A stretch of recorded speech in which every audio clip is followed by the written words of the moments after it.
at the finishing stages of those flats. So I'm just sort of trying to make sure they get finished. Building a community, you handle like multiple jobs, and you do it all. You're the employee, employer, whatever, everything. You're just responsible for that area. You're working for that area, and you're just taking it on. I serve the table sometimes, wash dishes, cook something. It depends.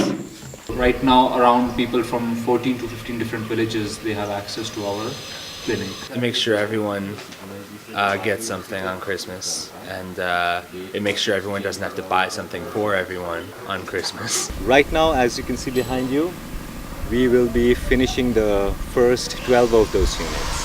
From a studio unit for single people or couples, to from 1 bedroom, then 2 bedroom, 3 bedroom units, or depending on the family size that will be coming here. 30 units in all. Where I am right now, we are planning to convert into a dental and an ophthalmologic unit for basic eye checkup. And I'll be again going to different villages, starting my mobile camps in an ambulance. There's so much happening in the community.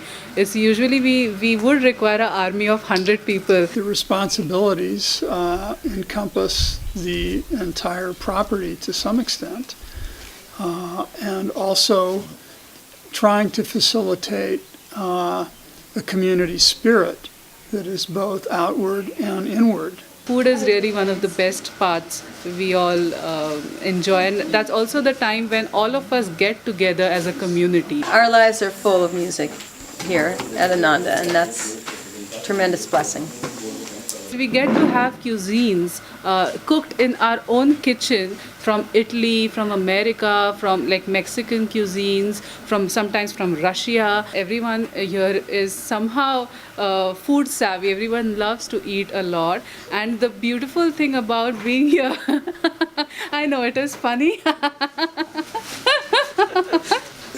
was just looking at that cheese and going, go for it. Thank you. I've tasted many dishes, more than what I've learned. I've tasted many dishes. I actually have a song going through my head.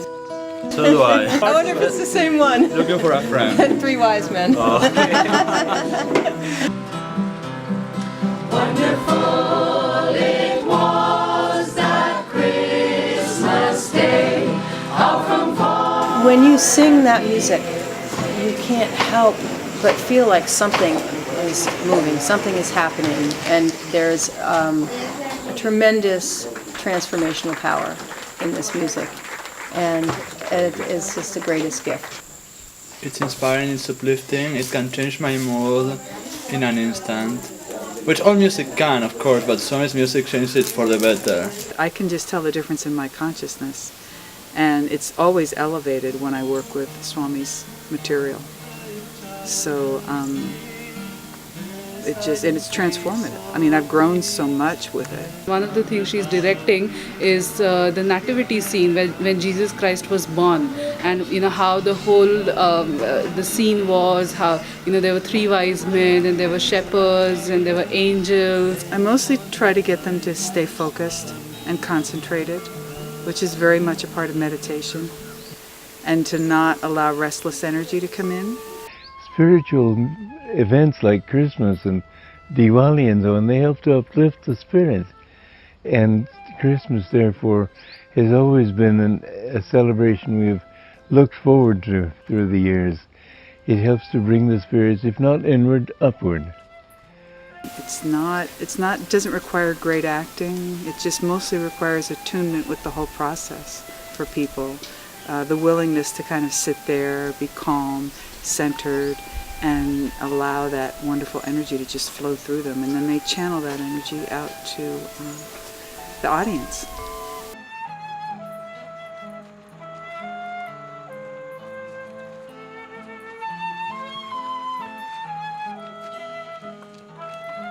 We want to come and stay in the community.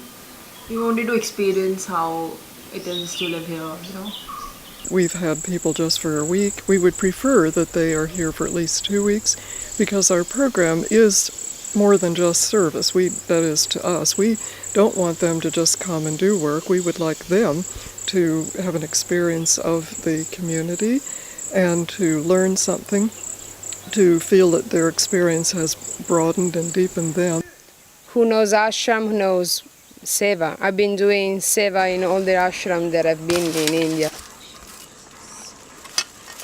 We have palak, we have methi, we have sarso, we have tomatoes, just now planted green peas. So like season wise we also have various kinds of other green vegetables that we grow here. I would really recommend my friends to come here at such a time. Probably the city life is getting too much on them, and they really need help. In terms of getting hold of themselves. We have a closing circle at the end of the program where they share their insights, and almost always they say, we really did grow and learn. So we try to vary the program, we try to make it good for them, we chat a lot informally with them. Water is something that is very close to me, getting wet, that I like. I like doing everything, and so it's like a proof that there are even more simple things that we can do, we are be able to do actually. It's enjoyable throughout, so I just don't focus on a single aspect. If I'm serving tables, I enjoy serving tables. If I'm doing dishes, enjoy doing dishes. If I'm cooking, enjoy cooking. Yeah, they help me to discharge, to download, to. It's very important. It's even to spend time in the community, like a living place and not a hosting place. We have a philosophy here that people are more important than things. If something is going to take a little bit longer to accomplish, but it's going to bring people together in that process, that's more important than just sort of barreling ahead and trying to get things done yourself and maybe stepping on people's toes in the process. So working with people instead of telling people what to do. That has been the greatest learning experience for me here. At the end of the day, you should look and see which side won, the Kauravas or the Pandavas. Your downward side, when somebody said something unkind to you, did you answer angrily? That was a Kaurava. If you answered insults with kindness, that's a Pandava. So always seek which sides of your your daily activity, which side won that day. This is a place where you can just be within yourself and get to know yourself better, communicate with yourself and nature. It's that kind of a place. I think it's very, very important to do it in first person. So yeah, maybe that's the thing. Taking care of the things of the place where I live, even if I have to live for 1 week, but taking care of the environment, I think it's very important to grow inside. Environment is stronger than willpower, and you may have all the willpower in the world, but when the people around you are worldly, you cannot really become spiritual. If your boss is that way especially, but also your co-workers. When you live in a spiritual community like Ananda, you find that their consciousness helps you to change. It's not only that when you are in a down mood, their up mood lifts you. It's that their kindness, their cooperation, their sharingness, all of this, you notice that the people at Ananda are all kind. Somebody was there for 2 weeks at Ananda village recently. At the end he said, I have not met one unkind person. That kind of influence is very strong, and it helps people very much. All the time you're out there trying to give. And when you start to give, you receive, and this energy flows through. Now when we take, we emphasize the ego. When we give, we de-emphasize the ego. So service is a very important thing on the spiritual path, because it's a matter of serving. When people work at Ananda, they don't think of it just as work. They think of it as giving. That's why Jesus said, it is more blessed to give than to receive. Blessed because blissful.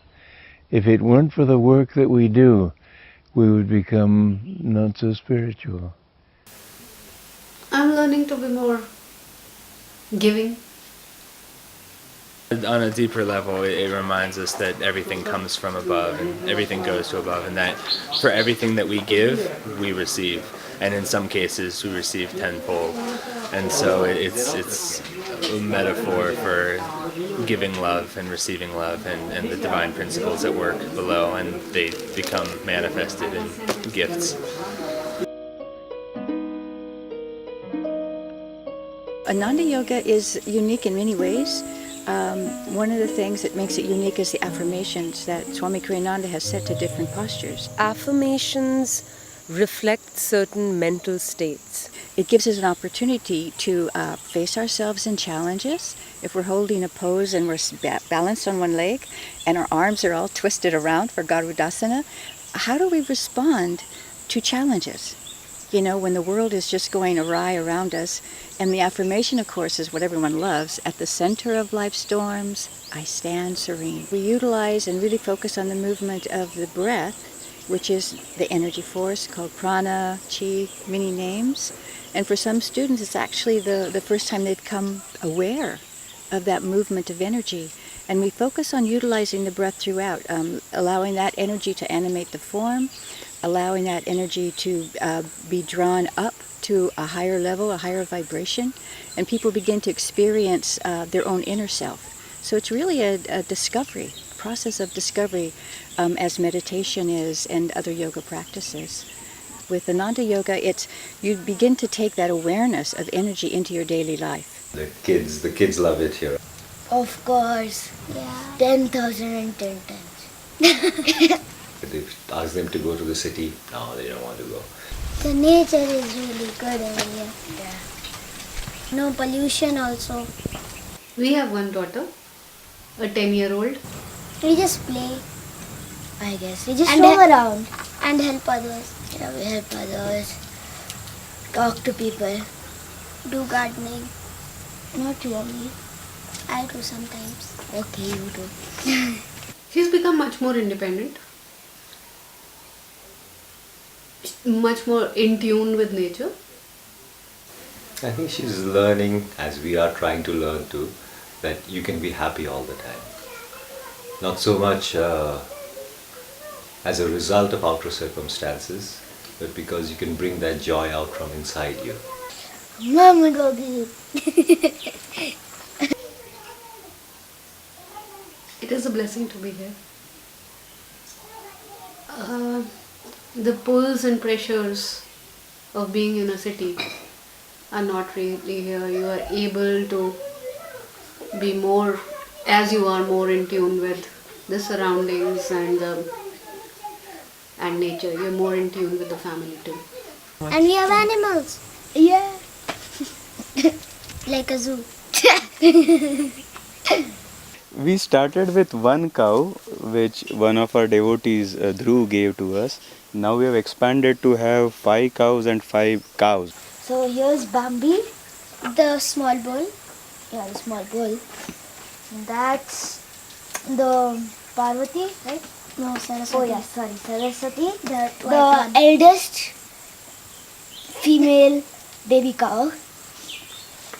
Then the brown one is Gauri, second eldest, and the last one is Parvati. Cow is an animal which just gives, it gives milk which people drink and make ice cream, which I like. The cow is like a very calm, ruminating animal, so it's always thoughtful, and that kind of, if you want to think about it, even in the midst of all activities, it reminds you to think about God. The one thing I notice in everybody is they're all happier. But happiness comes as a result of right attitudes. Still, that's the one thing people get when they come to Ananda. They leave happy.